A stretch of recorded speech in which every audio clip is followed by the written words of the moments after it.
Welcome everybody to this Edge of Mind podcast, where today we're going to be really edgy. I'm beyond excited to have my second opportunity to chat with Delson Armstrong. And because I introduced him somewhat extensively in our first podcast, I'm going to refer you to that. And I want to say at the outset, I've talked to Delson briefly about this. This is going to be a unique podcast in that he and I have agreed to really go deep into arguably one of the core teachings, if not the core teaching in all of the Buddhist tradition. And so I wanted to say just a couple of introductory comments around the centrality of this topic of dependent origination, and then turn it over to Delson and his extraordinary skill set to explore this, not only in a doctrinal, I hesitate to use the word philosophical. It's not philosophical or theoretical. It may initially appear that way simply because we haven't experienced it yet. But this is arguably the intellectual content of enlightenment. You could say that this is in fact what the Buddha discovered the night of his awakening some 2,600 years ago. So Delson, with your kind indulgence for a second, I want to set the stage for this presentation, excuse me, and then turn it over to you. But I took the liberty to present my favorite tanka. Excuse me, I have about a dozen or so in my house. And this is the one, it's interesting, this is the one I pull out more than any other for obvious reasons. So this is the famous Wheel of Life, the bhava-samskara. And I'm not sure what it's like, Delson, in the monasteries, the gompas that you visited in Thailand, Burma, and whatnot. But in India, Nepal, Tibet, all the places where I traffic as a student of Tibetan Buddhism, you will find this depiction at the entrance to every single monastery that I have ever seen. And it's interesting, it's on the outside, it's not on the inside. So it represents really in a certain real way the mirror of samsara. And so also, Delson, when I traveled throughout Tibet in particular, they would have these colossal tankas. So imagine this, the size of a football field. And they would have a hillside where they would literally unfurl this bhava chakra. And as you know, they would teach on it for 3, 4, 5, 6 months because there's so much here. And so as I'm sure you will discover, there are ontological, epistemological, and soteriological implications behind this. In other words, this brings about the description. I often think of like Buddhism as fundamentally a description of reality. And so this is the reality described. So it describes the origin of being, that's the ontology, the origin of knowing, even perception, that's the epistemology. And then all in the service, most importantly, of soteriology, which is the doctrine of salvation and liberation. And this is really important because as we get into the weeds a little bit in detail here, we always have to remember what the Buddha said, really. I teach one thing and one thing only, suffering and the end of suffering. So everything about this riff is street level, gritty practicality. And so I wanted to also show you just briefly to our listeners just the extent of this. So here's the classic rendering. I have several dozen from Paiuto, a classic rendering from the Theravada tradition, Mahasi Sayadaw, a wonderful rendering. This is from the volume 2 of the Abhidharma Kosha, Vasubandhu's monumental exposition, which is translated in 4 volumes, some 1,600 pages, of which a colossal amount is attributed to that. The Dalai Lama, The Meaning of Life from Buddhist Perspective. This book from His Holiness the Dalai Lama is about the 12 links. And this may be of some interest to you. Luminous Emptiness, Understanding the Tibetan Book of the Dead. So my dear friend, Francesca Fremantle, who penned this book, she spends an extensive amount of time starting with 12, working back to 1. And so this is a foundational teaching for understanding the Tibetan Book of the Dead. This particular rendering, this is one of the best ones I've ever come across, Delson, from Joanna Macy, Mutual Causality in Buddhism and general systems theory. And this one is particularly brilliant, in my opinion, because Joanna Macy is one of the greatest living ecologists, deep ecologists. And so again, this has such practicality. These teachings are the basis of the ecological crisis in the world. And what Joanna does with such brilliance is in fact tie this in to working with the environment and how this deep ecology, really, that's one way to look at these teachings, the deepest of this ecology has immediate application to what's happening in our world today. And then finally, a dear friend of mine just sent me 2 massive volumes, 900 pages, Gary Buck, Seeing the Dharma, the Subtle Energy Dynamics of Dependent Origination. And so what Gary does here is explore this in a wonderfully juxtaposed manner between Theravada, inner yoga, and tantric approaches using subtle energy systems. And so there's more to say, but I want to turn it over to you, Delson, so we can start to explore this topic. I think you get some idea of just how critically important this topic is. And so I'm really delighted to have this opportunity to explore this with you, Delson. And so with that introduction, perhaps we can start by having you share with us how these teachings came into your life and the role that they have played and continue to play in both your practice and your study of the Dharma, of the truth.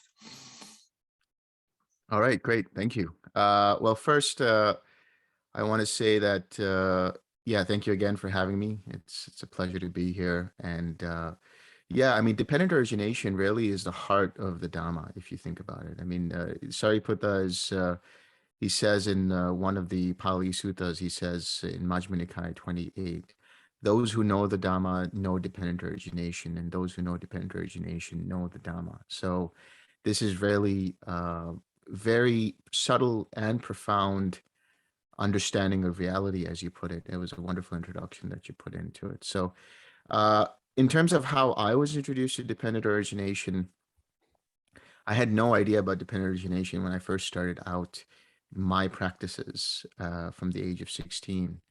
So where I started out was really with regards to yoga practice and Vedanta and so on. And there they have different understanding of how mind works, how, you know, perception comes to be, and what their idea of liberation is. But it is also very similar in the sense that they have some elements there, like nama rupa, mentality, materiality, or name and form, however you want to put it, mind and body. And then they break that down into even deeper parts, like the intellect, you know, the ego and other aspects to it. But my real introduction to dependent origination came about when I started looking into the twin practice in 2016.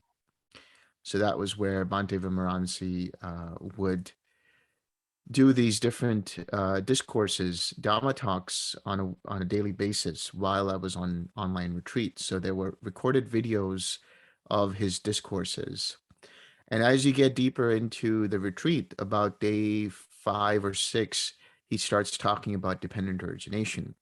So he gives a very good introduction to dependent origination with regards to what is consciousness, because we think about consciousness as this independent entity. But his introduction to dependent origination is consciousness itself is also dependent. It's dependent upon the fuel that gives rise to it, and so on. And then he goes even deeper and he talks about clinging and craving and feeling and the mechanics of that. Now, when I first started this process with the twin practice, with using right effort in the form of the 6 R's to get deeper in the practice, I had no idea what dependent origination was, what he was talking about. But then you realize as you get deeper into your meditation, you start seeing the links of dependent origination. You start recognizing your behavior patterns. You start recognizing what your triggers are, if you will. You start recognizing, oh, here is the feeling. Here's the Vedana. Oh, here is the sparsha. Here is the contact. Oh, here is the intention behind that, and so on. And then as you get deeper through the jhanas, and then you start looking into these different states of mind, when you get into cessation and perception, feeling, and consciousness, and you come right back out from it, you actually start to see how reality is created through your mind. So you start to see how sankharas or samskaras arise. You start to see how consciousness comes to be dependent upon those samskaras, and you start to see, oh, here's the contact with nibbana, and then there's this feeling of joy and relief that arises, and then you see that whole wheel spinning up, and then you can recognize craving, you can recognize clinging and becoming, and let go of that. So the idea here is that as you progress deeper and deeper into the practice, you start recognizing dependent origination on much subtler levels. So not only in your daily life, but even in the mechanics of how your mind is made up and how it makes up reality. So my experience has been that as you go through each of these different levels of cessation, and then as you get into these levels of attainments that are there, you start seeing it even closer with a stronger magnifying glass, as it were, a stronger, deeper microscopic lens. And eventually you start to see it, in my experience, you start to see, as they talk about in the Pali Suttas, the forward order and the reverse order. That is to say, with the arising of this, that comes to be. With the ceasing of that, this comes, this ceases, and so on. So you actually see it in the forward order, and you start to see it in the reverse order. And it's how your mind interprets it. Your mind will interpret it in some level of symbology. You might start seeing certain symbols, you might start seeing certain lights, but also on an experiential level, that is to say, you actually recognize the arising and passing away of these formations and consciousness coming to be. And then you actually, it's like you're out of space and time. So it's like you're beyond that, and you're starting to see, you can kind of rewind and forward what's going on in terms of the links of dependent origination. And that gives you such deep clarity that you realize that, yeah, dependent origination is really the mechanics of samsara. And, we talk about the 12 links of dependent origination, but when you start walking this path, you're also developing what are the 11 links of transcendental dependent origination. So we're talking about 23 links here. Fantastic. And the very last thing you said reminded me, I forgot this book because it was buried. This will come back into play.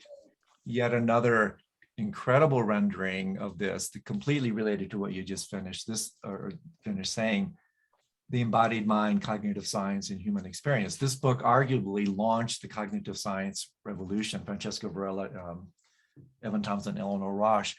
And in this book, Delson, they use the matrix of the 12 links. And so this is an MIT publication, hardcore academic text that has been accepted widely. And again, the universality, the applicability of this is without peer. So you mentioned a number of things that I'd like to already start to unpack a tiny little bit.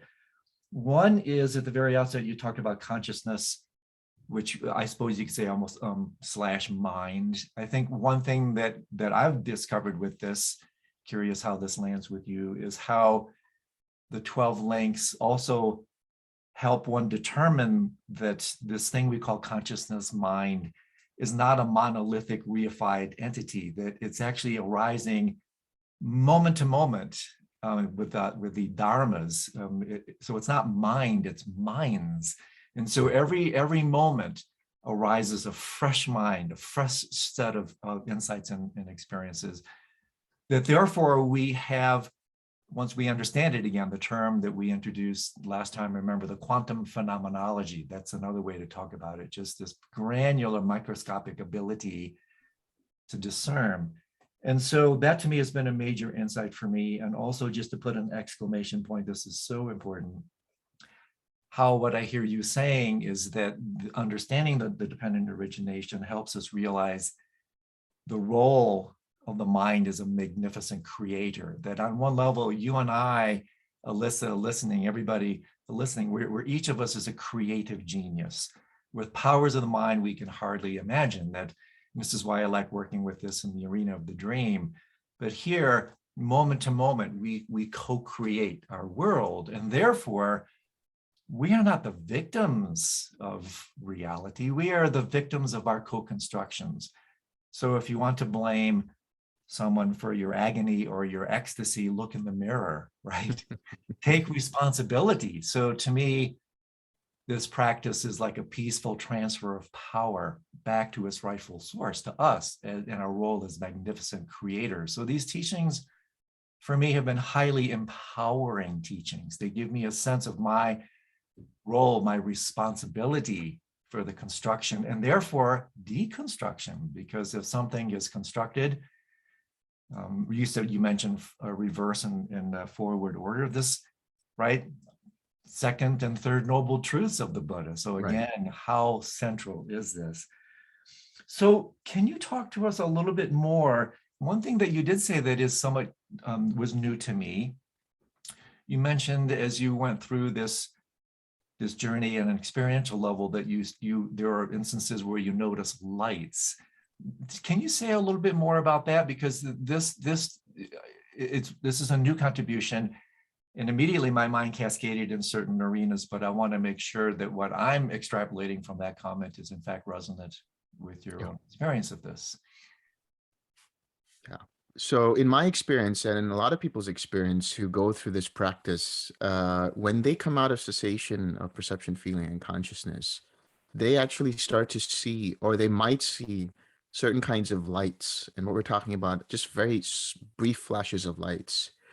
Now, there comes a point in the realm of infinite consciousness where you do see the arising and passing away of consciousnesses, and they can arise in the form of flickering lights.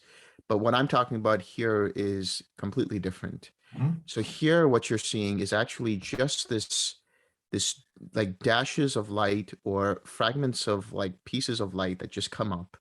And then those are really the samskaras that come up, and your mind being so purified, being so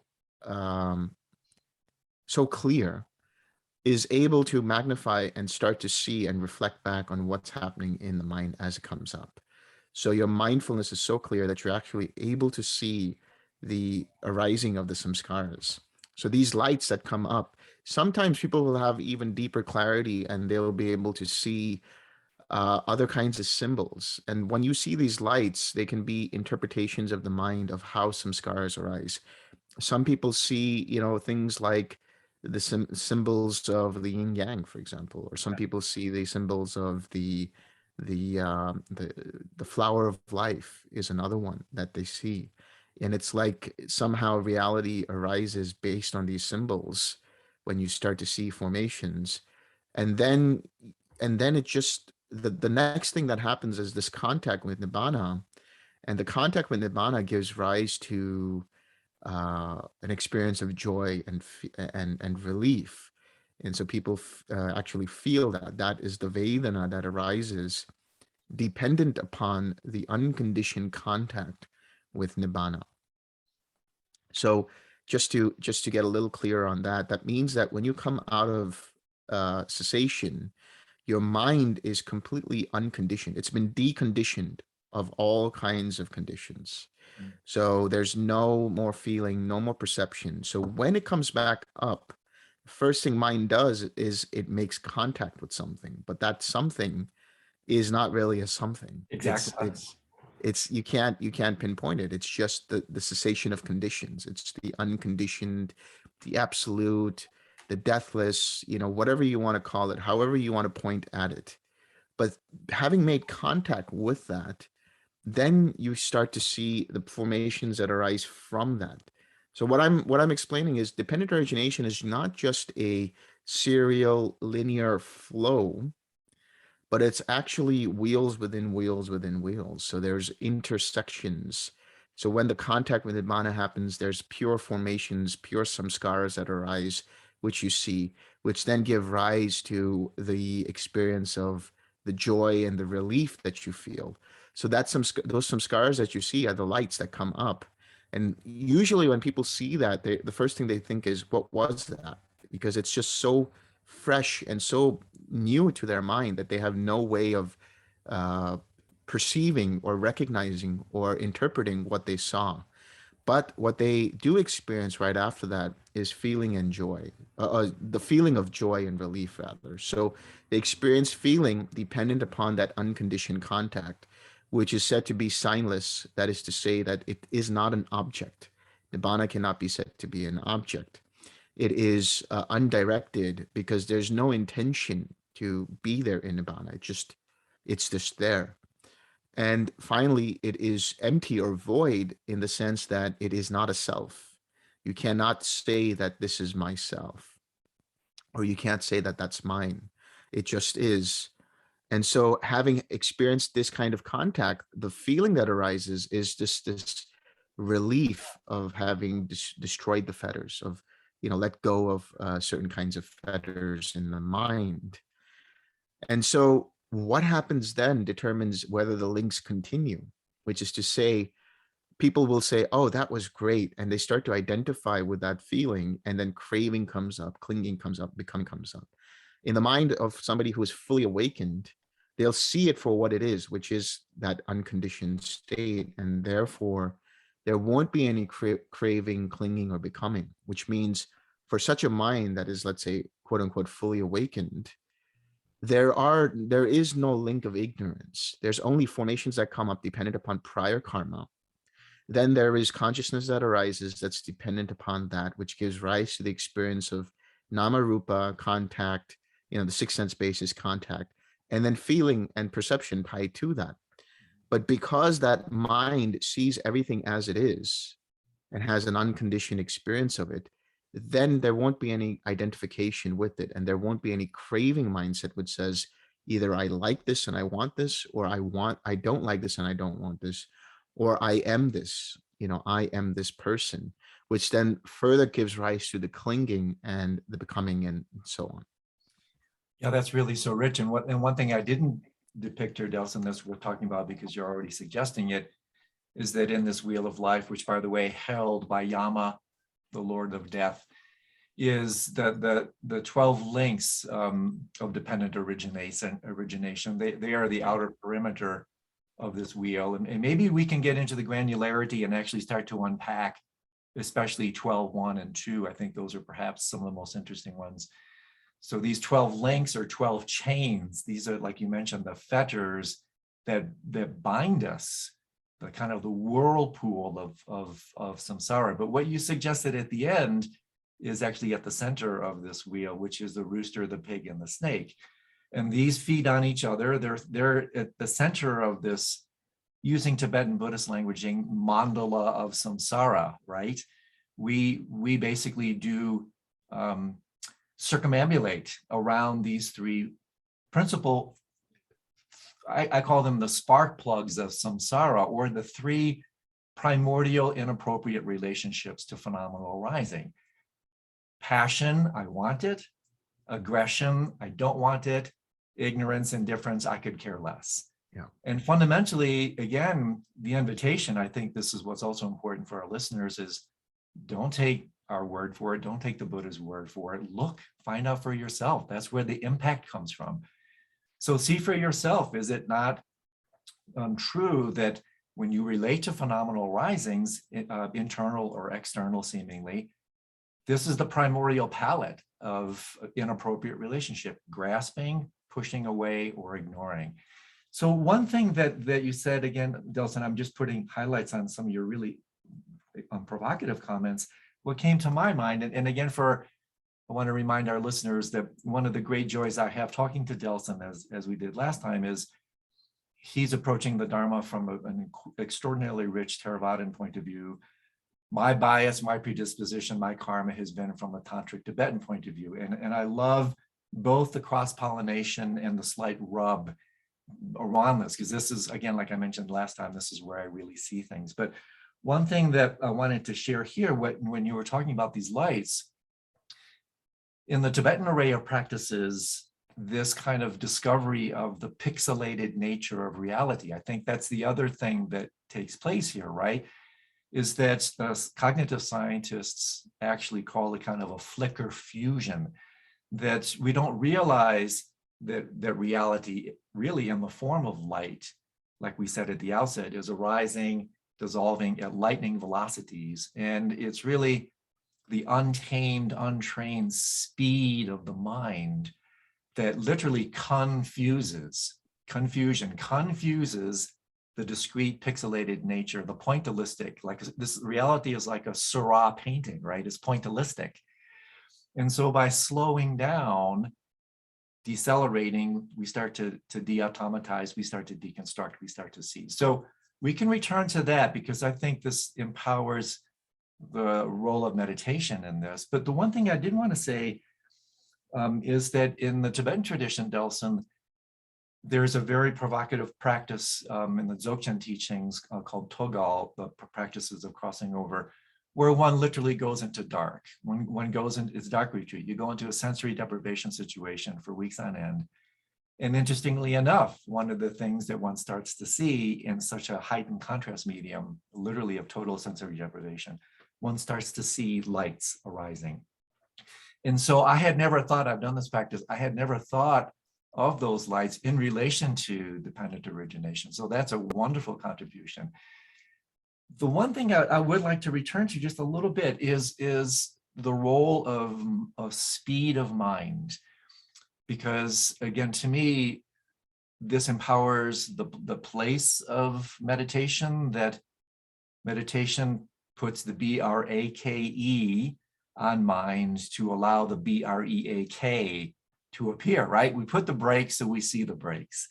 So talk to us a little bit about that, how meditation acts as a process of deceleration, de-automatization, right? We're running on automatic ignorance, right? Until we slow down and start to see exactly what these 12 links depict. So can you share a little bit more about your experience and understanding of that? Yeah, definitely. So the understanding is, or my experience has been that, when you get to this point, which is known as the plane of infinite consciousness, it's really infinite consciousness is actually, because what you're starting to see is now the mind starts to slow down, or the perceptions of mind start to slow down. Or another way of putting it is that the mind becomes even clearer so that it starts to recognize contact. Because what I have experienced in not just in meditation, but even being in this state while walking around, for example, is that you start to recognize the contact, which happens literally, millions of times per second, let's say, or more than that, which is to say, you're starting to see that the light, that is to say, the photons that hits the retina of your eyes, that's happening at an incredible pace. That's happening at an incredible rate. And it's creating for you this sense of reality that whatever you see around you, the rods and cones in your eyes, they are interpreting the colors that you're experiencing. They're interpreting what's going on, and that's all happening at the level of mind. So the eyes, the ears, the nose, the tongue, the body, they're receiving all of these different information, which are really just molecules and vibrations and photons and all of this. They're taking all of that in and then creating this multi-dimensional image and experience and sense of reality. So that is why one can say from the suttas that the world really, that as we understand it, is just these six sense bases. That is to say, the five physical senses and the mind itself. Now, does that mean that there's no objective world out there? I wouldn't go as far as to say that that's the case necessarily, but however we are experiencing reality is however we're experiencing reality. So, we as humans have certain limitations in how we experience reality. A dog's sense of reality is through the sense of smell. Their sense of smell, or a mouse, for example, a falcon or a hawk, their sense of sight is much sharper than a human's, for example. So bringing all that together, my experience has been that when what seems to be the case where the mind decelerates, as you put it, or slows down, is you start to recognize and perceive these rates of contact that's happening, the sparsha between the photons and the eye, and the vibrations and the ears and odor molecules and so on. And you actually start to recognize vibrations in the skin as you're experiencing air pressure and everything else. This happens when the mind decelerates to that point of infinite consciousness. But like I said, like one time I was walking in the kitchen and I actually started to see reality at a slower frame rate, if you will. Like I started to see, like, when you have the old film reels and you start to slow them down, you start to Yep. see individual frames. Yep. So it's like when people are under a strobe light and you see every second movement that they're doing. So reality seemed to slow down to that extent. Yeah, that's really fantastic. And again, to gain some support from our scientific brothers and sisters, this is where science really meets spirituality, in my estimation, Delson, is that science helps us understand outside in, Buddhism helps us stand inside out, and they meet at the level of perception here. And so this really warrants, I think, an exclamation point, because yet again, this will empower the place of meditation that they talk about. You talked about this notion of slower frame rates that scientists have actually studied using, like you mentioned, they're called tachistoscopes, fancy strobe lights, where, for instance, in my room, we don't see that there's an alternating current at 60 hertz, 60 cycles per second. This current is flickering back and forth. It's happening so fast, we see it as continuous. And yet, in the mind of a meditator, studies have shown, they've studied, like Francesco Varela and colleagues have studied mind moments. And an untrained mind, roughly resolution, what they call attentional blink, roughly the resolution is about 250 milliseconds, where a millisecond is 1,000th of a second. Meditation adept, 10 times faster. They can resolve reality to 25 milligrams or milliseconds or even slower. And it's exactly like you say, you start to deconstruct the seeming continuity of reality. You start to see, in fact, this pixelated nature. And therefore, and again, in tantric language, those are what are called the bardos. That's the gap. That's a bardo in a microgenetic expression. And the reason, well, people say, well, this is all like armchair philosophizing. Oh no, that in that little space lies liberation, right? Because once you have the recognition of that space between the contents of mind, between the rising of the world, you realize that in that space lies freedom. That there you then have a sense of perspective. We often don't see things like the inside of our eyelid because it's too close to us. We don't see that we don't see, mixing metaphors, because there's no space. So when you slow down, the mind starts to breathe, not just relax. The mind opens, starts to breathe. And in those tiny gaps lies a choice, either capitulating habitually to reactivity that creates and sustains the karmic generation of the wheel, or in my languaging, the space allows response ability. Instead of reacting, creating karma, we now have the space, the perception to respond instead of react. And right there, we break the chain of causation, isn't it? So the reason this is so important is because this can seem like, I'm speaking from my own experience initially, as some like distant thing. Oh, I have to attain these samadhis. I'm not dissing them. The samadhis are incredibly important. But the samadhis, in my experience, have simply pointed out in a slightly more extended gap, the ability to discern and recognize these gaps moment to moment to moment. And so the empowerment, again, is what we're talking about phenomenologically is happening right here, right now. So I'm curious, does that speak to your experience as well, this replacing karmic reactivity with the responsibility, which no longer generates the karma? You start to have the opportunity for choice. You can take either voluntary rebirth, as we talked about last time, or capitulate to involuntary rebirth. So I'm mixing in a number of different doctrines here, but I'm curious how that settles with you. It really resonates because the way I look at dependent origination, another angle of looking at dependent origination is the mechanics of karma. That is to say that There is something known as old karma, which is the vipaka, which is the fruition or the fruit of previous choices that you've made. You can't do anything about that except experience it. But there's also what's known as new karma, which is the actual active sense of the word karma, which is the kriya that you do in the sense of the choice that you make. So the way I look at it and the way I've understood it and experienced it and then read it in the suttas is that the Buddha talks about, the I is old karma. The ear is old karma. The five physical sense bases, the mind itself is old karma insofar as, it is something that you inherit in every moment.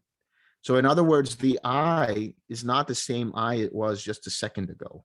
The nose is not the same nose as it was a second ago. It's always changing in every moment, which means that whatever you're experiencing right now is old karma. The I is to be experienced and felt. The ear is to be experienced and felt. That is to say, any contact that arises, any sparsha that arises, gives rise to Vedana, to a feeling, to an experience. That's all old karma. So that is an experience that you are met with, so to speak, that you have to deal with. And then there is a choice in every given present moment of whether you want to continue that cycle of karma, that is to say, reacting to it in a way that personalizes it, reacting to it in a way that says, I want more of this, reacting to it in a way that says, I am this, which is then the craving, the tanha link, which then you rationalize in your mind, which automatically rationalizes saying that I like this. So the statement, I like this, is the craving. Then the statement that says, because of so-and-so, is the rationalizing, the association that happens, and that's clinging. You're digging your heels deeper and saying, no, I really like this because of so-and-so and so. And then the bhava, that is the becoming, that statement is translated as in your mind, or the rationalizing is that I like this because. So I like this is the craving, because is the clinging, and whatever the reason is. Therefore, I am so-and-so person. That therefore I am so-and-so person is the becoming. Now I have become something from which then there is the birth of reaction, which is really jati. When we talk about jati, which is not just the birth on the, cosmic level, let's say, but the birth on the micro level, which is a birth of action. And this birth of action then further causes the whole process of suffering, which is to be experienced as old karma in a future moment, in a future experience. So that choice of reacting will lead to craving, clinging, or becoming, or the knowledge and wisdom of understanding this process to be dependently arisen, therefore something that is impermanent, therefore if holding on to will cause suffering, therefore to be seen as not me, not mine, not myself. When that wisdom is there, then that wisdom allows the mind to respond from that wisdom, which is to say, now there's a response to say, I see it for what it is, and there's no more fuel added for that old karma to arise over and over and over. That's why the awakened mind doesn't have those links of craving, clinging, and becoming. It just has the formations that cascades down into consciousness, which then ultimately is experienced as an actual experience of the six sense bases. And the choice lies therein, which is, do I take this personally and say I want more of it, or do I understand it for what it actually is and just experience it as it actually is? That's fantastic, because if such an elegant summation, Delson, because if you do take it that way, that is a mistake, right? I mean, that generates it. So what came to mind here, again, this is really dazzling, that this old karma, it reminds me of what James Joyce, the great British author, once so famously said, history is a nightmare from which I am trying to awake. And so, isn't that fantastic? And so we have this old karma that brought us into this human suit versus my cat suit or my dog suit. I'm in this human suit, and because of particular karmic predispositions. And so in a very real way, we can't do anything about that arising, but what we can do is alter our relationship to that arising. And so this becomes really important for me, Delson, because let's say, for instance, I wake up and feel like total crap. That doesn't create karma. That's the arising of karma. And so if I feel like total crap, so be it. That's what I've inherited. The issue with the invitation then, well, what are you going to do with that? Right. If you contract and react against it, well, guess what? You're just going to keep the karmic wheel alive. If you open and are able to recognize that as the fruition, in fact, perhaps even the enhanced purification of previous karma, then you can relate to it and then what? Begin the process of karmic purification. And so for me, this is incredibly important because it's like my teacher, Trungpa Rinpoche, once beautifully said, dazzling definition of meditation. Meditation isn't a sedative, it's a laxative. And by that, what is meant, maybe you've noticed this, I noticed this when I did my long retreat, is that on a real level, check your spiritual contract, bring your spiritual attorney before you sign on the path, right? Because you're asking for it.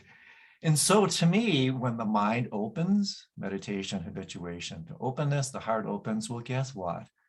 All that crap comes up. And so if we understand that, then we have a precious, if not painful, opportunity to accelerate our psychospiritual evolution by relating in particular to these unwanted experiences. And therefore, really, in my experience, the crap show, so to speak, is accelerated. And if that's understood, that's really good news. But what we're providing here is the matrix for proper relationship to that arising so that we don't continue to generate it. So the other thing here, Delson, then I want to pause and see how this all settles with you, is for me, this also is incredibly important in terms of decision-making processes. And so again, bringing just a tiny bit of neuroscience back into this, people like Bruce Lipton and other scientists, you've probably heard this data, 95% minimum of what we do is dictated by unconscious processes. So on one level, we're actually talking using that vocabulary, in fact, about these unconscious processes. And this is of such importance that really, unless we gain access to these unconscious processes, bring them into the light of consciousness, we remain victims to those processes. In other words, what takes place here decides for us, chooses for us. Our karma, if we don't become aware, lucid to it, our karma decides for us, just like in a non-lucid dream. Or when we die, according to the Bardo Tibetan teachings, if we're not lucid to that experience, what dictates that experience? Your bad habits, your karma. And so in a very real way, again, this is street value here, using psychological language. This is part of the 95% of the unconscious mind that in a very real way, this is what it meant when the Buddha is the awakened one. By contradistinction, we're the sleepwalkers. What does it mean to be asleep? To be asleep means to be asleep to these processes and to basically react to these constant unconscious impulses.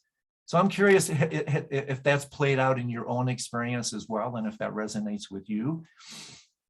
Yes, definitely. I think the difference between somebody who's awakened and who's not awakened, for example, is exactly that. That's the ignorance that we talk about, which is you're actually ignoring the Four Noble Truths. You're ignoring the idea that this suffering, first of all, is dependently arisen. So stop taking it personally.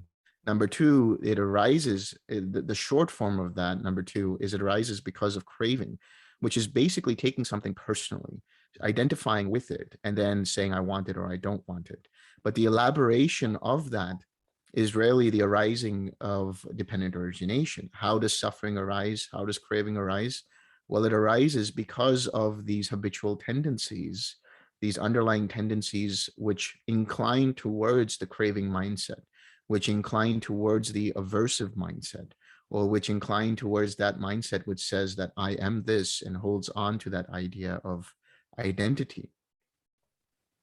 But, you know, the third noble truth, which is the cessation of suffering, is not only the deconditioning of the links of dependent origination, but it's also a process of whittling away at ignorance, which means that you become aware, you become awake to those unconscious habitual tendencies, unconscious underlying tendencies. And it's not like you have any control over them even then. Once you become awakened to them, it's not like now you can let them go. It's a process of experiencing them, acknowledging them, understanding them, and then they go away through the experience itself. Beautiful. If you add to it, if you identify with it, then you haven't learned, then you haven't actually awakened, because then at that point, you're only again adding to that 95% of unconscious habits. Now, the fourth noble truth is really, we talk about it as the way leading to the cessation of suffering, leading to the elimination of suffering. And that is traditionally understood as the Eightfold Path. But the Eightfold Path is interwoven in what is known as transcendental dependent origination, which starts with understanding that there is a way out of this process of suffering, and that ultimately leads to the liberation of the mind. And it doesn't change anything except you becoming more aware, more conscious, more awake to these processes, which allow you to make better choices, enlightened choices, if you will. Whoa, I love this because it's just so experientially relevant. And so what I derive from this, Delson, and let me know if this is what you're saying, is that one of the ways to purify the arising is to, in fact, experience the arising fully. It's so interesting. Suzuki Roshi, the great Zen master, said, we should each be a good bonfire. We shouldn't be a smoky fire. My languaging, we should cremate experience as we live it, because in so doing, it self-liberates. It doesn't leave a trace. It doesn't leave not a carbon footprint, but a karmic footprint. And in the Hindu tradition, they have this wonderful phrase, Delson. It's called hatapaka or alangrasa. Pardon my bastardized Sanskrit, but it literally means sudden digestion. And what they talk about in that languaging is that one ways, and we can come back and unpack this incredibly important term, sankara or samskara. It's a massive multivalent term in Buddhism and Hinduism. Yeah. But in Hindu schools, they talk about sankara as impression. And then what that arises, the way to purify that, and this is contra-instinctual for us in the West, so infected with our comfort plans, is to stay in the fires of experience. Dao Frijan said, the fire must have its way. So I'm harping on this again because this is so important. When you're on the spiritual path and your life is falling apart, my dear friend Pema Chodron has made a career out of this, right? That's really good news. Sounds good on paper, not so great in experience. And so if you're armed with this right view, everything we're talking about here is right view. If you have this right view and the crap show starts, and you're willing to stay in the middle of that, that's spiritual warriorship. That's how you purify the karma. But you have to have a crucible that can hold the heat. And that crucible is the crucible of understanding, right view. So that then, again, right now in this day and age, Delson, this has such applicability. So much pain, so much hardship. In fact, I would say if you're not feeling anxious and full of discord, you don't know what's happening. But then the issue is, how do we relate to that? What do we do with that? And if we repress it, reject it, try to throw it away, those are those three root inappropriate relationships.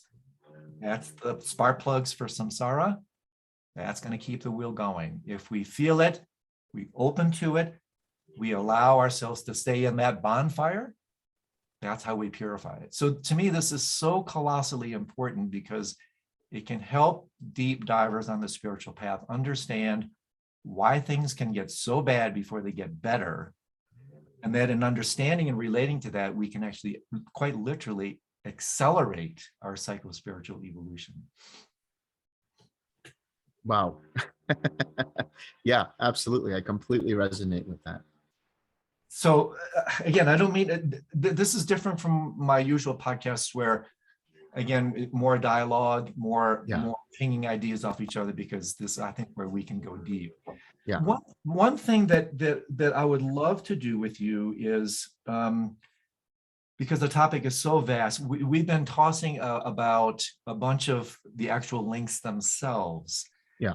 Let's start. Let's with your permission, Delson, because again, this teaching is so important. Let's start with 12, 1 and 2. Let's start with 1 in Tibetan, Ma Rigpa. And then slowly start to work our way around some of the core links, because again, when people start to understand and articulate some of these terms in relationship to their experience, they will gain an understanding of the immediacy and applicability of what we're talking about here.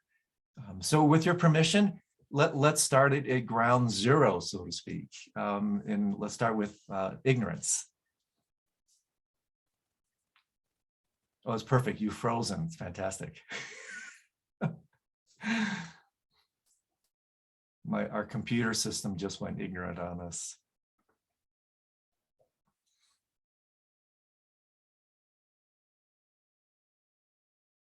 Started again. Yeah, so sorry, listeners, we had somewhat interesting auspicious timing. Just as I was inviting Delson to talk about ignorance, his face froze in the stupefied look. Everything went blank.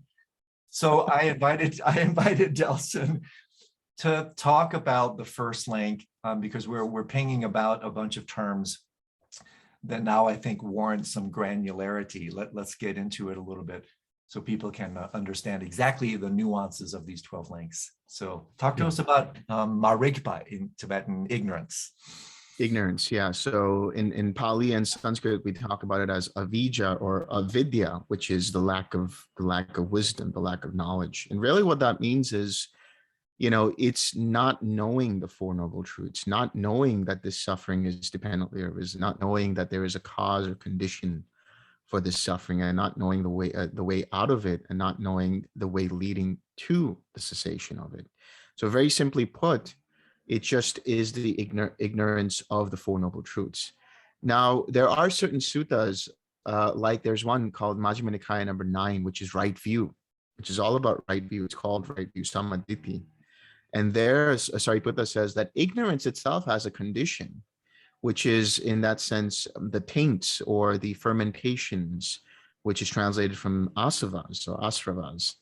So asavas are really the inclination towards sensual experience, the inclination to become something, and the inclination to ignore, and that is to say, the ignorance of reality as it actually is. So the way I teach students, for example, is ignorance, practically speaking, equals the lack of mindfulness, the lack of awareness, the lack of attention. Every time, whenever you are met with old karma in the form of an experience, every time you have lack of mindfulness, which means you have lack of attention rooted in reality, which is my translation of yoniso manasikara. Every time you are not aware of the dependently arisen nature of everything that you're experiencing, every time you are not aware of the impermanence of the nature of whatever it is you're experiencing, every time you're unaware of the understanding that this can cause suffering if you take it personally, and every time you are unaware that this whole process is impersonal, then you're adding and feeding to that link of ignorance. So that happens through the asava.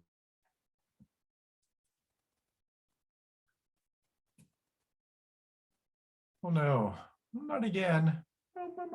If you have a desire to be something, that is to say, I want to be a good meditator, or I want to be a millionaire, or I want to be, every time you have that statement, I want to be, that is the desire for bhava, that is bhava tanna, or the desire for not wanting to be, I don't want to be this, I don't want to be part of this family, I don't want to be part of this country, or I don't want to be, I don't want to or I want to be, or I don't want to be. These are statements related to bhava.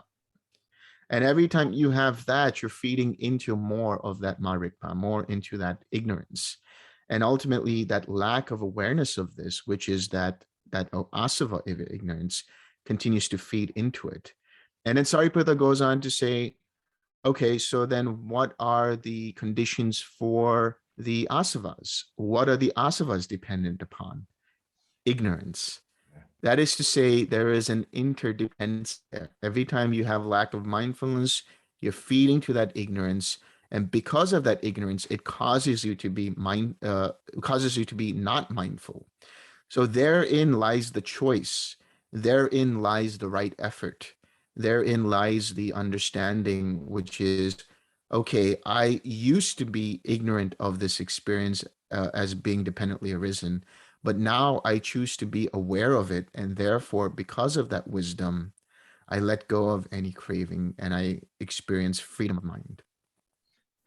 That is just so spot on. A couple of things, Delson, come to mind. One is the extraordinary genius of what the Buddha articulated here, as the philosophers use the term problematic, that when the Buddha came in, he inherited the problematic of linear Vedic thinking. And so in a very real way, the rebel radical Buddha discovered this non-linear approach to reality. Again, using Joanna Macy's beautiful term, mutual causality. For most people, like, that's an oxymoron. I mean, the cause has to precede the effect. So the reason I mentioned this is the asavas, and I'm curious how this lands with you. I've reflected a great deal about the primacy of the first link. And again,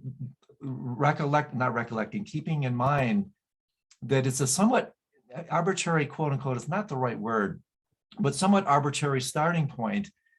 The genius of the 12 links is that each is conditioned by the preceding and conditions the succeeding. And so what I've reflected on is how does, taking the asava principle that Shariputra mentioned, taking it back, here's a Bardo interpretation of this, Delson. I'm curious how this lands with you. Because to me, I'm very interested in death, 12th link.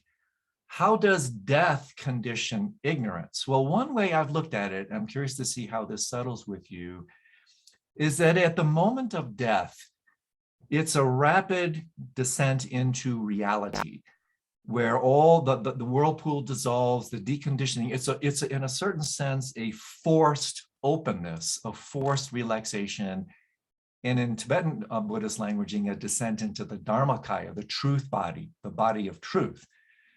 And so what I have played with a little bit is that in a real way, if we're unprepared for it, if we haven't died before we died, then when that radical truth is revealed at the moment of death, literally body of truth, we, ego, as the embodiment of fake news, can't handle the luminosity of the bright news. This is real news, literally luminous bardo of dharmata.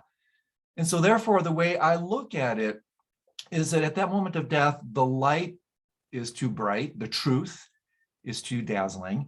And so in a really interesting, perverse type of protracted PTSD, but in this case, it's post-truth stress disorder. That's what samsara is, post-truth stress disorder of the limited self-sense to acknowledge the truth of its inherent non-existence. It's anicca, that it doesn't exist. And so when that is revealed at the point of death, literally the no-bodiness, nidana, it's too much because it's too little. And what does ego do? It's blinded by that 95% can't handle it. So it's blinded, stunned by the impact of its non-existence. It contracts out of fear and ignorance, and hence 12 conditions 1. So to me, to take this notion of asava from a kind of Tibetan lens, this is what lands with me. And therefore, just like the somatic therapist will tell us, this post-traumatic stress disorder, truth disorder, is then actually eventually lodged not only in, but as the body itself. So we'll get back to that when we get to Namarupa. But to me, I think this is important because it shows, yes, number one, provisional number one, but is powerfully conditioned by 12. And to me, this is like, it helps me understand the whole Bardo journey and what I might expect if I'm not prepared. And so let me just say one last thing here about His Holiness Karmapa, the head of my Karmakagyu tradition. A few days before he died, he said to one of his disciples, he says, nothing happens. And so for someone like His Holiness Karmapa, nothing happens because he's already dead, right? He's already died to his false self sense. And therefore, someone like the Karmapa, nothing happens because he's already gone through this deconstruction process. So before we even continue, this is my contribution, interjection from a Tibetan approach of how tantric rendering of the 12 links, how 12 conditions one. Do you find any dissonance with that? Is there something that seems somewhat antithetical or to your understanding or approach? My understanding is actually very much concordant with it. And the reason I would say that is because the way I understand the process of dying, we touched upon this, I think, the last time, but when we think about death, it's basically a process of dissolution of the mind and the body. And as you're going through that, you're experiencing the bardos and you're experiencing the different things. But what's happening there is, if there is ignorance, that is to say, if there is no right view installed in the mind, because that's really what has to happen. Ignorance has to be replaced by wisdom, has to be replaced by right view, which then allows you to have the right intention and so on and so forth, the Eightfold Path. But if right view is not present, there will be a tendency for the mind to see that and then take it personal and say, oh, what's going on here? And what happens there? Because of that reactivity of craving or aversion or identification, that gives rise to sankharas. That gives rise to certain samskaras that then give rise to a certain kind of consciousness, a certain kind of vijnana, which then descends into the new Namarupa. So this is completely concordant with that whole process. That's fantastic. And again, to just show you the elegance and the genius of what the Buddha did, as you know, when he taught these, he depicted each of the links with an iconography, an image, which to me is really compelling. And so when we talk about this, Delson, this has real traction, because how is that in the Tibetan world, the first link is depicted by a blind grandmother. And that blind grandmother is unsighted. Talk about wrong view, it's no view, right? And so that blind grandmother, then we'll talk about this shortly, then conditions the other links. But in my rendering, my working with this principle, here's Prajna Paramita, the sighted mother of all the Buddhas. And so the way I play with this is that what an understanding of the links does is it transforms the blind grandmother to the sighted mother of all the Buddhas. And therefore, talk about right view, she has more than 20/20 vision.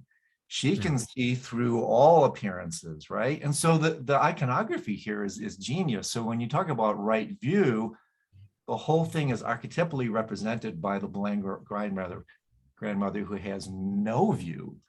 And therefore the journey is to bring about this X-ray vision of the perfect mother, Prajna Paramita, right? And then lest we think, where is she? Well, she's the mother of your own mind. Yeah. She's actually the lap into which you will return in Buddhist renderings when you die. You return to the lap of the primordial mother. So anyway, I find this personally so exhilarating, because not only does it have such explanatory power, it's just exciting to have a doctrine that has such a capacity to both understand samsara and nirvana. Yeah. So anything more before we transition from the monumental step of how ignorance then conditions samskara? Any final comments on how 12 affects or conditions one? Well, the other way of understanding it is that just one last part of that is yeah, because this is going to transition into formations or some samskaras, is that that is one of the reasons why we do meditation as a practice. Meditation, I see, is a preparation for death. It's a process of dying. It's an actual process of ceasing different capacities for life as we understand it, so that you have a great practice of what to do when you do die, so to speak. So just to tap into what you were saying earlier about the karmapa's experience, is that, yeah, I mean, once you have a fully awakened mind, what are you awakened to? You're awakened to the non-reality of a self, which means that nothing actually happens, because what actually happens is to a sense of a self. When you actually understand that, then when you have that fully established right view, then any samskaras that do arise won't give rise to any kind of contaminated consciousness, which then continues that cycle of samsara. Yeah, and the other double entendre with what His Holiness said, this may be of interest to Tibetan Buddhists, is that emptiness, openness is a synonym for emptiness. And so for Tibetan Buddhist listeners, Nagarjuna, the principal proponent of emptiness in the Mahayana tradition, basically said the 12 links, that is emptiness. And so when His Holiness says nothing happens, Yeah. the double reading is emptiness happens, right? And so that gives a deeper understanding of exactly what you just said. So it's almost like His Holiness is talking in code language, that nothing happens means no thingness, emptiness, the 12 links. Yeah. So again, it's all these layers, these kind of stealthy layers of wisdom that are embedded here. So I wanted to say one last thing here, and not one last thing, but interject one thing. You said something very interesting a few minutes ago about how revelatory it is when we say "I want," and how that's kind of an explication of this ignorance. Wouldn't it be fair to say, Delson, that we could even go back just one step further and say it's not even just "I want," but whenever there's "I," whenever you even think, feel "I," that's already marigpa. That's already ignorance. Yeah, I'm in complete agreement with that. Yeah. Yeah. So let's make this fantastically powerful transition from 1 to 2, and also interject to our listeners. And again, I'm curious how this lands with you. I'm not as savvy as you are with the Theravadan approaches, but my understanding from the Tibetan lens is that in the 12 links, 1 and 2 represent the past, 3 through 10 represent the present, 11 and 12 represent the future. So when we're talking, again, this is my understanding, when we're talking about 1 and 2, we're talking partly about this 95% of the unconscious mind. So is that also your understanding, that 1 and 2 occur in the so-called past? Right. Yeah, that's how I would interpret the past, is the unconscious aspect of the mind. So that's the stuff that you can't do anything about. You can't change your past, on a time scale, but you can't change the unconscious either. And you can influence the rising dependent upon the present. So the present being the nama rupa and the consciousness with it, and the contact and the feeling and perception tied to it. Absolutely.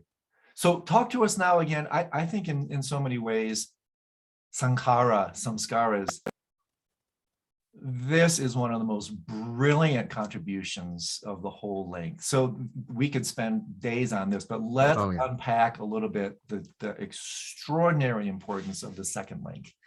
Yeah.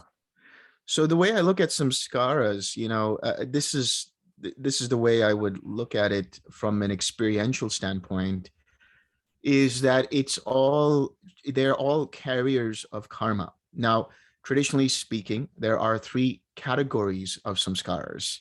You have the mental, the verbal, and the bodily. So the mental gives rise to the actual experience that you have in terms of vedana, feeling, and sanya, which is perception. How do you recognize an experience? The verbal formations allow you to express, whether that's through actual speech or through your mind. That is to say, you're experiencing something, and now you're recognizing what that is, and there are thoughts that arise to communicate what it is that you're expressing. This is conditioned by verbal formations, by verbal samskaras. Bodily samskaras traditionally are to do with the breath, the in-breathing and the out-breathing, the inhalation, the exhalation. But I would say that broadly speaking, they are to do with any kind of bodily process and to do with action in terms of how you move, where you go, and so on and so forth. So samskaras come about because of intention, because intention is what gives rise to karma. Intention is, in fact, karma. So it is through chaitana, through inclination of the mind, that samskaras flow. How you want to experience something, how you want to express something, and how you want to move about through your body in itself. I also see samskaras as neural pathways, as synapses. So there are samskaras that are rooted in ignorance or conditioned by ignorance. These are samskaras or synapses which continue to see the mind from that I perspective, which continue to see the mind as craving for something or having aversion towards something. So samskaras can be rooted in the akusala, can be rooted in greed, hatred, and delusion, or they can be purified and made to be pure samskaras, which is to say, wisdom rooted, rooted in right view. When those samskaras come about, then they give rise to a consciousness that is uncontaminated, a consciousness that is unestablished. So in the perspective of day-to-day life, the choices that you have are related to how are you going to influence the samskaras that arise next. So are you going to continue to feed the same synapses that continue to give rise to craving and aversion and identification? Or are you going to respond with wisdom and therefore recondition, first of all, decondition those samskaras, decondition them out of ignorance, out of greed and hatred and delusion, greed, hatred, and delusion? Or are you going to continue to react in such a way that they continue to be embedded in that greed, hatred, and delusion? So the moment you decondition that by making the choice of responding in wisdom, you're doing two things. You're deconditioning and then reconditioning the next arising of samskaras, which are rooted further and further in right view, which means they're further purified.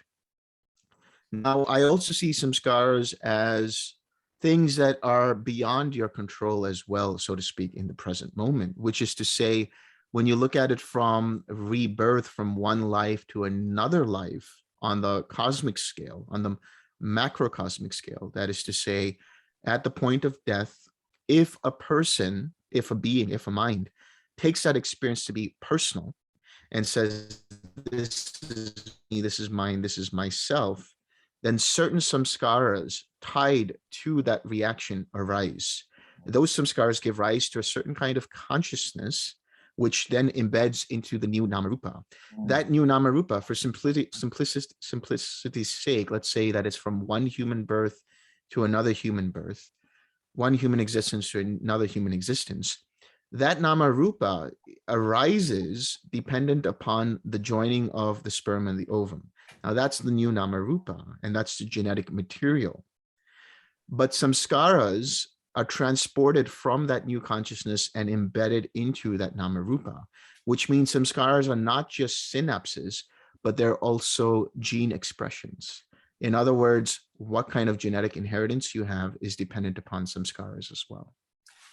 This is just, again, I have to curtail my excitement because this is, to me, really, when you start talking about the truth, I just get so jazzed. This is amazing. So before I have just a couple comments, let's define specifically, we're circumambulating, we're intimating the definition of samskara, but formations, right? Pretty much. And you call them formations, you can call them, some people call them preparations. If you think about sankharas or samskaras, they're also like one of the ways they talk about it is cooking up something. Mm, So the mm. mind starts to cook up something, and that's what predisposes the mind to look at and experience a certain way. So it basically conditions the consciousness, which is like a stained glass window. So that consciousness is stained by the paints of the samskaras. But if the samskaras are pure, if there's no paint to them, then you're looking through a clear window. Then there's no taint, there's no stain that conditions how you experience reality. Beautiful. And so also, Delson, my understanding is samskara, again, is one of these very rich, multivalent terms. You know, it has so many different meanings depending on context. One that, again, the refinement, the granularity is important, is that on one level, samskaras are active, and on another level, they're passive. In other words, they denote forming and formed. In other words, they're that which forms. Yeah. So it's both a noun and a verb.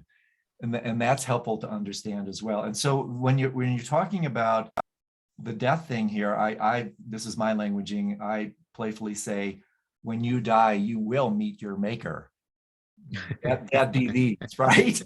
When you die, you will meet your maker. Absolutely. These are your makers. And here's the kicker again, in a fractal iterative way, another genius application of the 12 nidanas that we haven't really overtly said it, is they operate on these different temporal levels, from life to life, or really more empowered moment to moment. And so when we talk about meeting your maker, you don't have to die to meet your maker. You can meet your maker in meditation. You can meet your maker in that space that we were talking about before, and therefore have the option of relating to a particular situation instead of from it. So the one thing I want to ask you here, Delson, and I'm really curious about this. There's such an emphasis about nirodha and this quality of cessation, but I'm hearing two different things from you. On one level, I'm hearing about the cessation of ignorance, that somehow when we enter like nirodha samapatti and these other nirodhas, it's contingent upon the level of the cessation of the first link. And again, I'm testing my understanding. But you're also seeming to intimate, and this second part you just mentioned is more consistent with Tibetan approaches, that it's more, we may have said this in our last session, excuse me, it's more about transformation versus cessation. Because cessation seems to denote the eradication of something. And again, that has provisional validity. But to me, what you said just recently makes a little bit more sense for me, that it's not so much cessation as it is transformation, that you take the first link, ignorance, and you transform it into wisdom. Yeah. And then if you do that, and then we'll riff on that for a second, because this is colossal. If you go all the way to the end, once you've done that, what do? At the end, you replace death with enlightenment. Yeah. Where therefore death then becomes the revelation of the truth body, the Dharmakaya. So that in itself is monumental. But the way it applies here is, again, the genius of the iconography. The second link is the potter. And the potter will basically throw into form whatever clay it is given. So if we give it the clay of ignorance, you get me, a confused sentient being, right? If you give the clay of wisdom to the potter, then you get a tulku, a Buddha, or the awakened ones. And so to me, on one level, I'm not sure if this lands with you, I don't think we can say samskaras are neutral, but there is a type of neutrality in this regard, that whatever is given to the potter, it will throw into form. And in my tradition, using the tulku or nirvana-kaya principle, at the awakening of the 12th link, that's the truth body, Dharmakaya, that transforms ignorance into wisdom. Then what happens is wisdom is thrown into form voluntarily, not out of karmic impulse. And then the Tibetan tradition, that's called tulku, or voluntary nirvana-kaya. Someone who comes back into form, moment to moment, life to life, out of love, wisdom, embodied love, wisdom, and compassion, voluntarily instead of driven by karmic impulse, which is what we generally know as our involuntary process. So does that resonate with you? And in particular, this dance between cessation versus transformation? I'm curious how that lands with you. So the way I look at it is, it is through a process of ceasing craving that the ignorance also ceases, or it's a process of ceasing ignorance that craving ceases. In other words, you have that choice and that transformation of one samskara to another samskara. So samskaras in of themselves cannot be ceased to that extent that they're destroyed or eradicated or eliminated. Samskaras are always going to be carriers of karma. Before, they used to be karmic impulses, as you said, but now that they are rooted in wisdom, that means what has ceased is the cessation of the greed, hatred, and delusion in the samskaras. So that has been gone. So that has been eradicated. So in other words, but also on a practical approach, when you recognize that there's craving in the mind, you can cease it by letting it go. By abandoning it, it ceases, which means the rest of the links also cease. In other words, it's not that they cease, but they're no longer there. So if you cease craving when it arises, there's no fuel for clinging. Therefore, there's no fuel for becoming. So the practical approach here is, you can only deal with cessation in regards to craving, clinging, and becoming. The way I look at dependent origination is like a stream, a river. The little streams that are the asavas come about, and then there's ignorance and the karmic impulses and formations and so on. And these are all little whirlpools.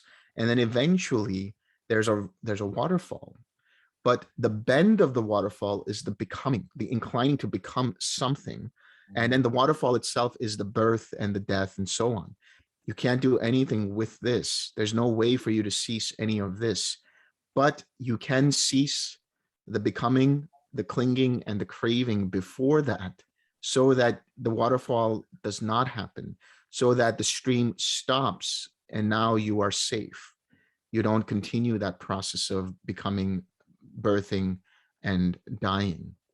And another thing to look at in terms of the samskaras is that for an awakened being, so to speak, yes, now instead of the death, there is the awakened state. There is a revelation of what this whole process is, and feeds back into right view.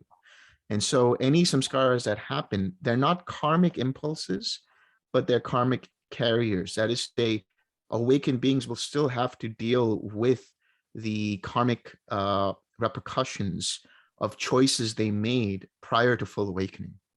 So those repercussions, the vipaka, the fruit of those choices, are carried forward through samskaras and experienced in consciousness, contact, feeling. And then, but because there's no more craving, clinging, and becoming for the awakened being, they don't continue to add to that karmic fuel.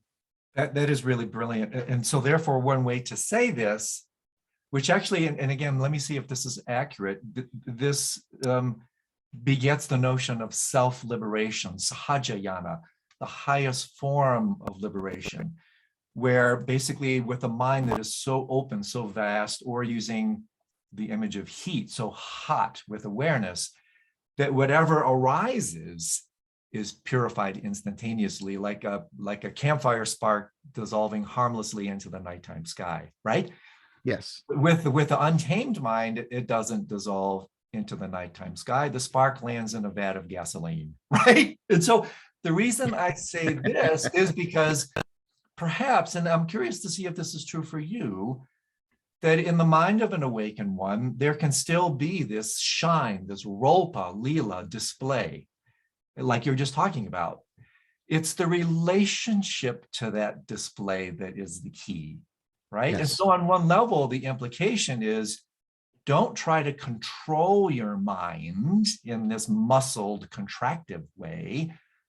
Control your relationship to the display of the mind. Yes, absolutely. I mean, the idea, I mean, the notion is that for awakened beings, they're becoming like robots or automatons. You know, it's like they don't have personality. But the samskaras that were related to or rooted in their behavioral tendencies before, where if they were pranksters, they'll still continue to be pranksters. If they made jokes, they would still continue to make jokes. The difference is now the relationship with reality as they see it.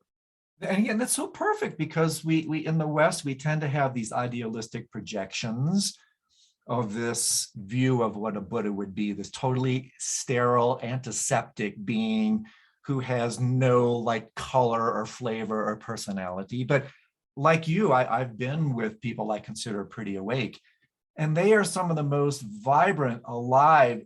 You can't say the word passionate without the negative implications. But when they're angry, it's a pure type of anger. And when they're passionate, it's a pure type of passion. And so I think this is very important for us as Westerners who tend to project our versions of what the awakened state would be, somehow thinking that thoughts are the enemy. I got to get rid of them. I have to become this whitewashed, samadhi, whatever. And therefore we realize, no, these beings actually live with the gas fully on, and therefore they're really vibrant, alive, sentient beings. So one thing also that you said, very interesting languaging, Delson, of literally the inclination to become something, the inclination to become somebody. What came to me around that is that for many people that still have this habituation, it's better to be somebody rather than nobody, even when that somebody or something is bad. So in other words, oftentimes something bad is better than nothing. And so the inclination to actually incarnate, to be somebody, is a really interesting generative impulse, and how some people can become career victims, for instance. They can attach to extremely negative states, because even then, being bad is better than being nothing, right? Right. So Yeah. I think it's important. Talk to us about, if you would, the relationship of samskara in this context, because there's a lot of confusion around this.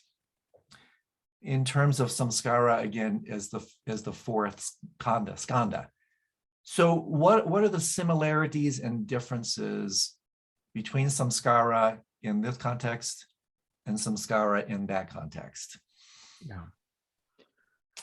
So when we talk about samskaras in relation to, let's say, becoming or the inclination to become, again, that's dependent upon choices you've made in the past. So in other words, on a micro level, on a microcosmic level, when you're relating to the world, how you relate to the world is dependent upon who you want to be or who you want to portray yourself to the world. And that's dependent on choices you've made in the past. So these samskaras are dependent on those choices you made. So I talked about a word called chetana before, which is it's sort of like the inclination of where your intention goes. And then acting upon it is that process of habitual tendency. So a habitual tendency will divert the rudder in a certain direction. And that direction then feeds the samskaras and gives them a push that propels them to become something in the form of a sense of self. Now, the samskaras so this is happening in the process of dependent origination to become something. But samskaras also are like a storehouse in that sense of different choices you've made. So that's the aggregate of, or the skanda of samskaras. But in either case, if you understand those samskaras, whether they are a fluid process that continues to make the mind become something or continues to incline the mind to become something, or as an aggregate, as a solid thing of samskaras that are sort of baked into the framework of the mind, in either case, if you take them personally, then you're going to cause yourself suffering. But in either case, and in both cases, if you allow the mind to see what they are, which is impersonal, in the process of dependent origination, or whether it's that aggregate that continues to condition how you see things, in either case, you're no longer bound by them. And that's really the freedom. It's the freedom from being bound by some kind of identification process propelled through the samskaras. This is so great. And so is it fair to say, if I'm understanding you properly, that we can detect the presence of a samskara, at least on overt levels? Because I think on one level, like bhava-samskara, the actual root samskara for habitation, the ultimate habit is the habit for habitation itself, right? That's the primordial. In certain sense, you could say that's the primordial samskara. I'm curious if that lands with you, right? That one perhaps may be a little bit harder to identify because it's so insidious, it's so constant. It's actually the very sense of I-ness itself that we take as axiomatic, a given. But in terms of like deconditioning back and then eventually deconstructing even that, isn't it fair to say, Delson, that we can register the karmic carrier or the trigger in any moment of reactivity? In other words, if we're relating to phenomenal arising in an equanimous fashion with a sense of dispassionate equanimity, then that in fact begets a purified relational approach to reality that doesn't create karma, right? You're relating to everything in this one taste quality, Tibetan language.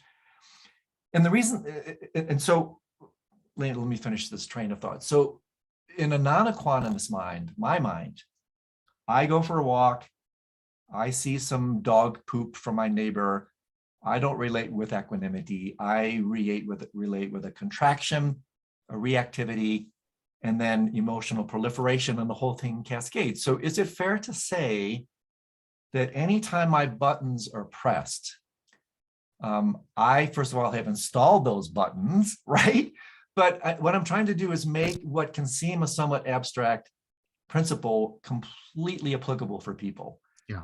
Anytime you feel this reactivity, anytime you feel this, your buttons being pressed, that's one way to actually connect to this process that, hey, this is the samskara that has just been activated. Is it fair to say that? Absolutely. I mean, one of the things I tell people is if you want to understand the quality of your samskaras, that is to say, what is the content of your samskaras, pay attention to the choices that you make. That's nice. Pay attention to the intentions that you have. So yeah, when you recognize those buttons, you're recognizing, oh, here's a samskara rooted in aversion. Here's a samskara rooted in greed. And how do you choose to deal with that? Now you can recognize, I mean, that's going back to the 6 R's that I mentioned earlier, which is you recognize it, you release your focus on that, relax or tranquilize the tension. So that means you, instead of contracting the mind, you expand the mind, making the mind basically expansive, so that then you can re-smile. Re-smile is just a shorthand way of saying replacing that samskara with something that is wholesome, something that is rooted in wisdom, and then returning to it. That is to stay with that, and then act from there. So a very practical approach to this is you're met with somebody who is upset with something that you might or might not have done, and they're accusing you of something. Now, reaction is to recoil from that. So that's the tension that arises, the contraction that arises, and the mind says, no, I'm right, I didn't do anything. Or now you want to get into an argumentative stance. If you can recognize the samskara that arises, that percolates up in the form of that thought that wants to defend itself, and then not only defend itself, but then attack the accuser, then you can recognize, if you can recognize that, shift the focus, release your attention from there, shift the focus, relax the mind and body, literally relax it so it becomes more expanded. Then come back to a smile, not necessarily have to smile at the accuser, but come back to your wholesome state like loving kindness or equanimity or compassion. And then speak and then respond. Then you have broken that fetter, that chain that ties you down to being habituated to defending yourself in a way that causes suffering. You let go of that habit, And now you're replacing it with a habit that's actually rooted in wisdom, rooted in compassion. And then isn't it also fair to say that this is so helpful, because I love the immediacy and the applicability of it. Now we're talking about like moment to moment applicability of what can seem to be an abstruse, archaic doctrine. This is like, well, now we're talking about my life. And so is it fair to say then that every time we have this fresh new relationship to experience, and we don't react from it, right? Action literally in Tibetan, the word is lay, which literally means action. And so therefore, when we have this capacity and this then becomes our new practice, this is how these samskaras are exhausted, because eventually that momentum is allowed to course through you using subtle body processes, the energy that is previously constipated in your body, because in inner yogic language, Delson, when we talk about the unconscious mind, where is that? Here. It's our soma. And so all these knots and constipated energetics are actually embodied in our subtle body system. And so when we say yes to experience, we allow the experience, the energy to course through us. The knot, that is another way to talk about samskara in this inner body yoga point of view. It ties you into knots, this contraction and tension, that's released. The energy flows through you. You feel lighter, freer, more open, energized, because the energy is no longer trapped. And then eventually that samskara is purified because the energy is properly digested and metabolized without all these contractive reactivities. Right. So something like that.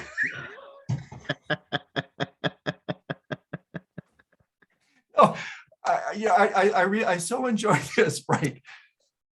Because it allows me to dance off of, like in this case, the tantric inner yoga point of view, because they have this wonderful subtle anatomy and physiology that the inner yogic systems, the inner heat yogas are all designed to do. And so I like to bring this into play so that we can, again, cross-pollinate between Theravada and Tantra, where we realize, hey, in the Tantra traditions, we're doing exactly the same thing.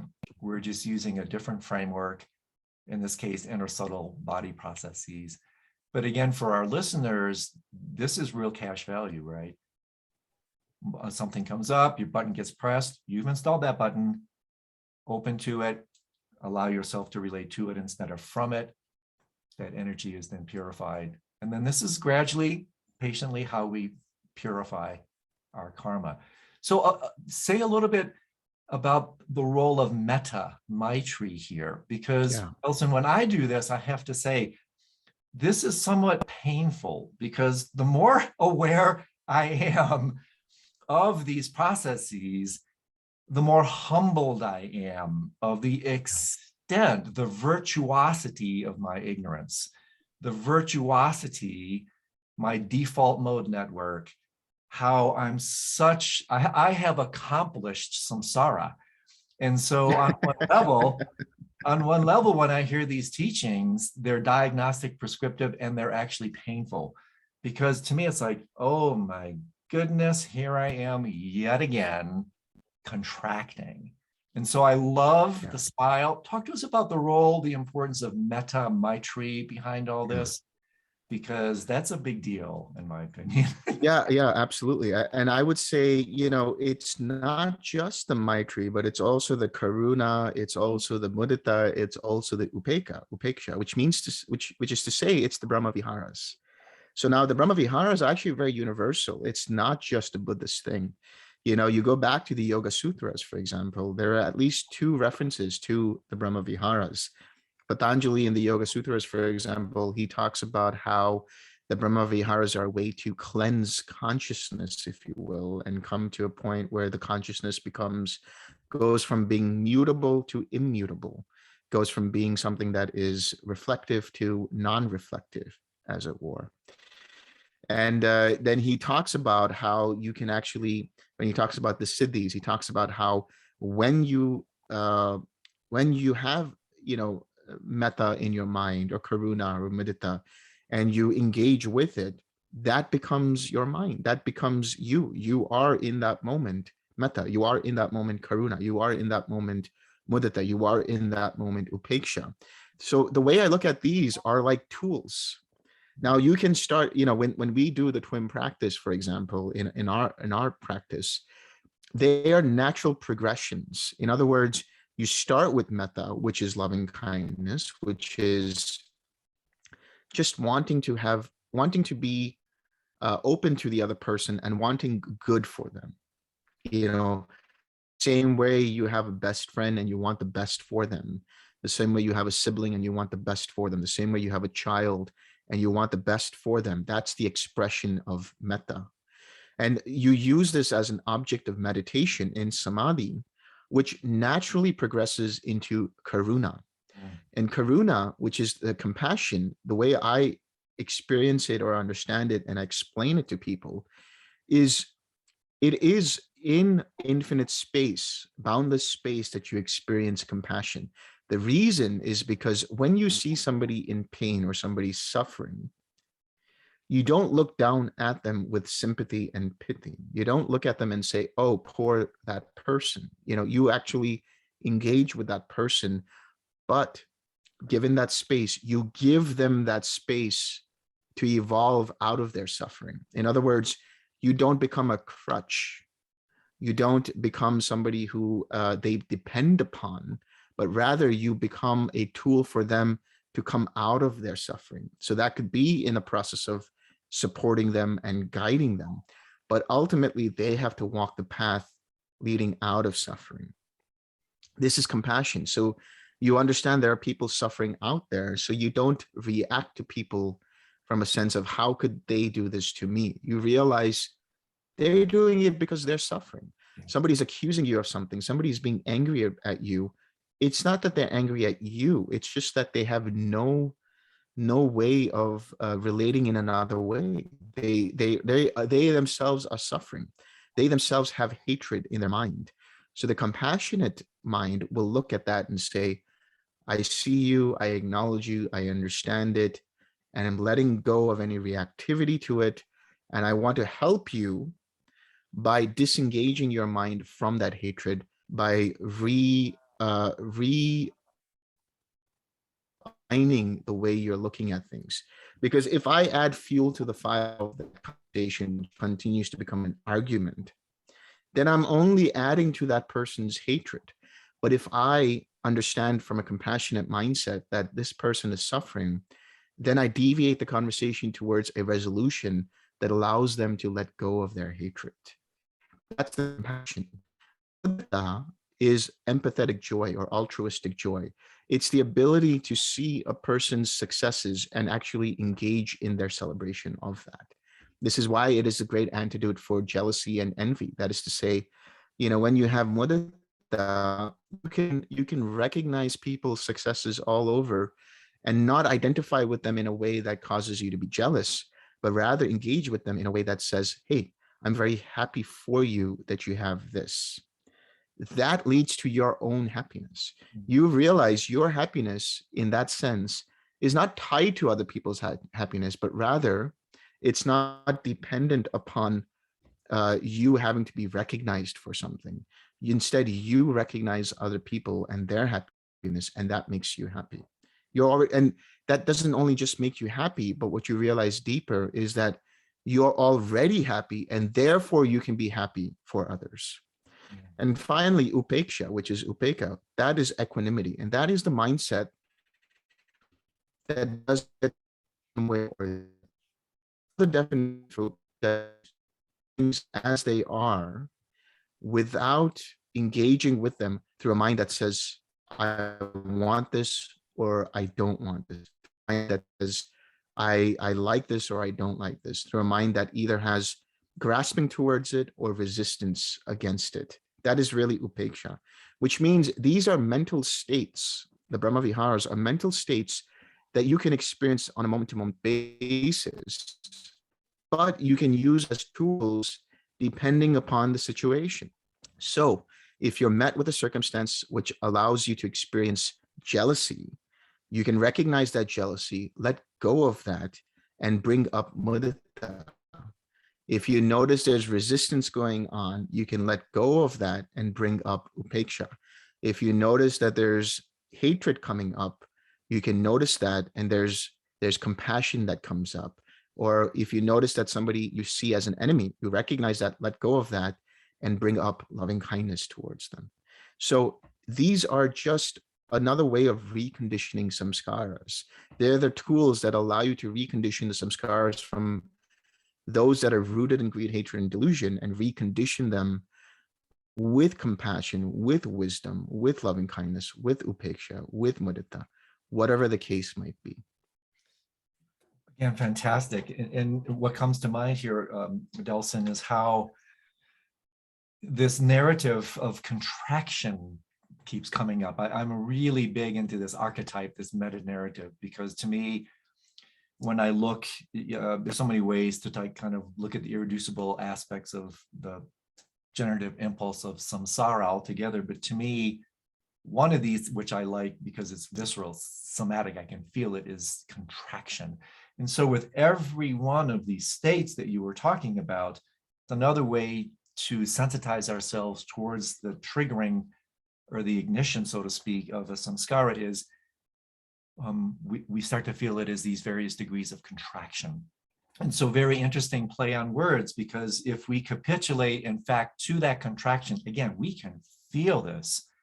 That contraction, that's going to, like the contractions of the samsaric mother, that's going to give birth into these samsaric states of mind. And so if I'm hearing you, once we're sensitized to that, we feel the contraction, we transform obstacle into opportunity. The contraction is then replaced with openness. That openness then is what, in fact, gives birth to the Brahmaviharas, to the mental states, yes? So to give birth to these awakened qualities, we open. To give birth to samsara on the spot, we contract. And I love this because I've heard one rendering of Buddha, not just merely the awakened one, but also the opened one. And so by contradistinction, we're the contracted ones. So I put a little exclamation point on this because of the somatic visceral component. Once you're sensitized to it, and what meditation does for me, Delson, is it creates heightened contrast mediums that allow us to see things we haven't seen before. And so by working with openness, meditation is habituation to openness. It's diagnostic and prescriptive.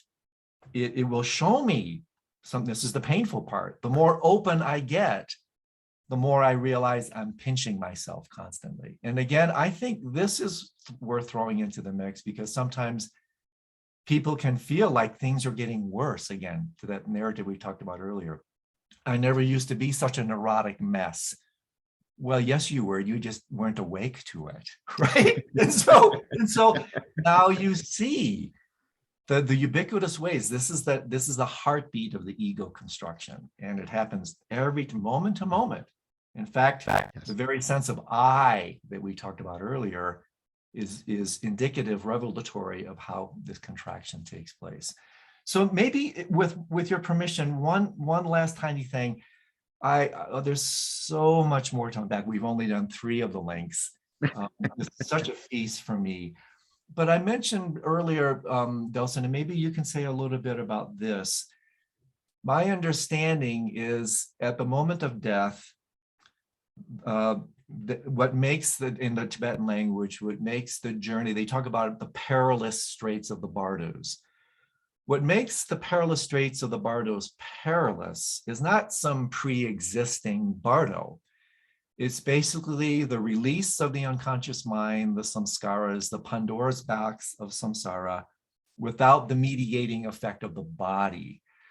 And my understanding is that of all these samskaras, the primordial samskara is bhava-samskara, the principal habit for habitation itself, the principal habit for housing, for body, for form.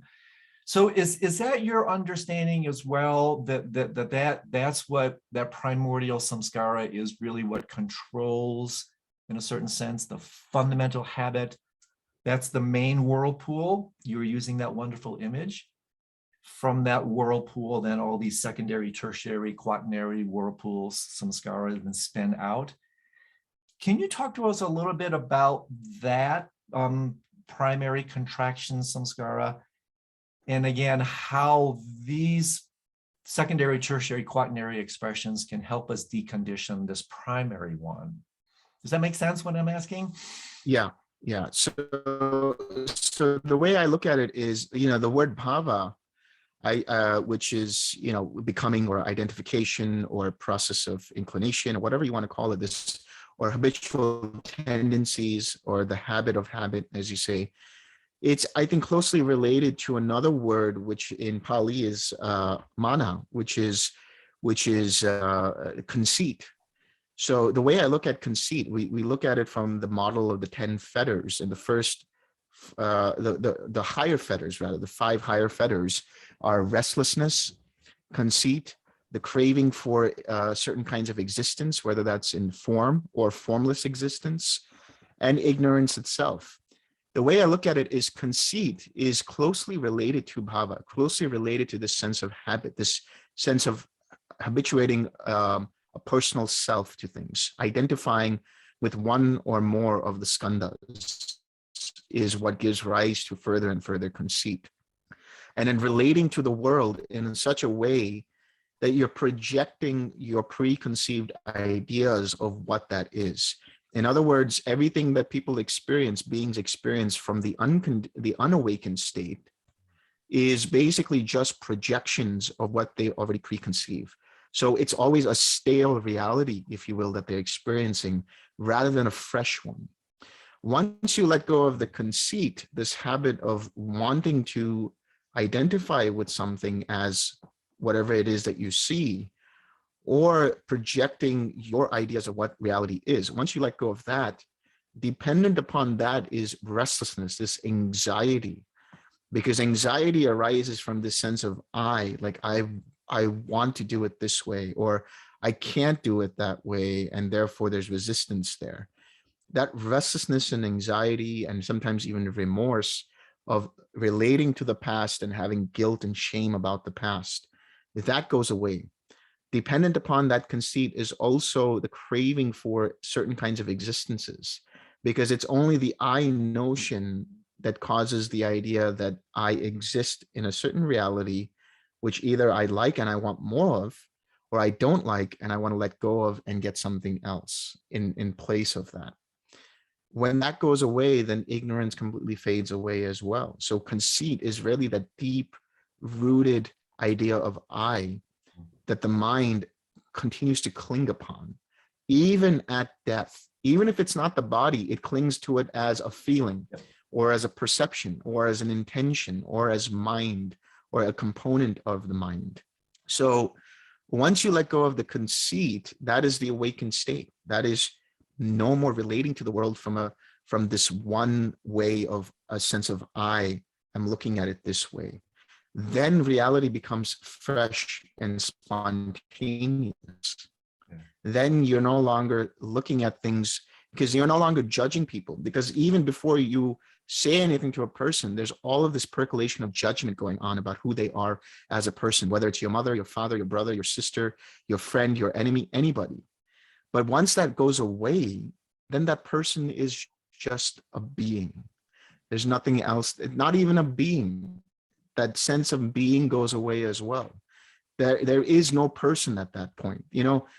I mean, not to shamelessly plug my book, but in A Mind Without Craving, when you see the cover, when you see the cover, you'll see that it's just a Buddha there, but there's no students there, because there really is no one there. There really is no sense of self there. So when the conceit goes away, then when you relate to the world, you're not relating to the world in a sense of this is this person and this is that person. It's just reality as it is. There's no relation to this is my brother and this is my enemy, this is my friend and this is my grandparent. They're just processes. I mean, not to sound like they're completely impersonal, but you just see them for who they are and what they are. eventually. I think there, if you look at the etymology of person, persona means mask. So it is Yeah. unmasked. So in that case, it Yeah. is impersonal because it's unmasked in that regard. Well, Delson, I can't tell you, I mean, this is such a thrill for me. I wanted to pay homage to your time. And perhaps a couple months down the road, if you're still up for it, I would be inspired to almost create a little mini track with you around the dependent origination narrative. Because again, I mentioned this in our last session together. In my tradition of Tibetan Buddhism, I only came across this like 6, 7, 8 years. And my first impulse was, why hasn't somebody taught me this before? I mean, this is so central. And so because I roll in the Tibetan community a little bit, maybe our conversations can be a contribution to the communities that I spend some traffic in and say, hey, look at this unbelievable heuristic, this incredible pedagogical tool that we have as a way to bring augmented understanding from our perspective. And also, again, in a most beautiful way, cross-pollinating between these traditions, which, as we talked about in our first session, can sometimes, I wouldn't say diametrically opposed, but they're pretty opposite end of the spectrums. And I love to drop some of the territoriality that can come about when people don't have proper understandings of even the brothers and sisters from the Buddhist tradition, let alone other schools, right? I mean, come on.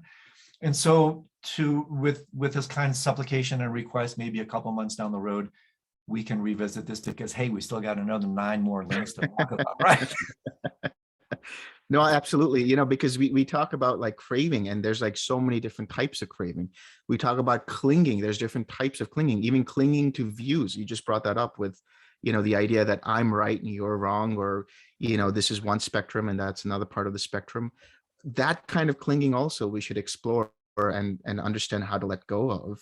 Absolutely. So that you become fully awakened. And so there's a lot more to explore. Absolutely. There's a lot more to talk about. I mean, just very briefly there, it's like, the self is a construct. It's a narrative. It's a narrative immersion scripted by a really bad writer. You're a writer. You're a good writer. Ego is a really bad writer, and this has a really bad ending. It's called death. And so we can alter that narrative. We can work with it and realize that our narratives are also ideological. You don't have to stick up. I have my story and I'm going to stick to it. Well, that particular maxim applies to the narrative structure that creates the sense of me, that creates the sense of my particular worldview. And also that what we can explore, Delson, is the humility around even Buddhism, that self-liberate even the antidote, the emptiness of emptiness, that eventually even what we're talking about has to be released. Yes. And so we still have a little ways to go. But really, such a deep bow of gratitude for me. This is so rich. I really treasure my time with you. And I'll be back in touch for perhaps another opportunity, because I think hopefully listeners are starting to realize there is so much here. And so, my dear friend, I'm deeply grateful for your time and energy, your wisdom. It's a real contribution personally for me and for my community. I'm sure they're going to celebrate what you have to offer. So big bow of gratitude. And until next time, all the best to you, my friend. And I look forward to another venture together. Take care. Thank you very much.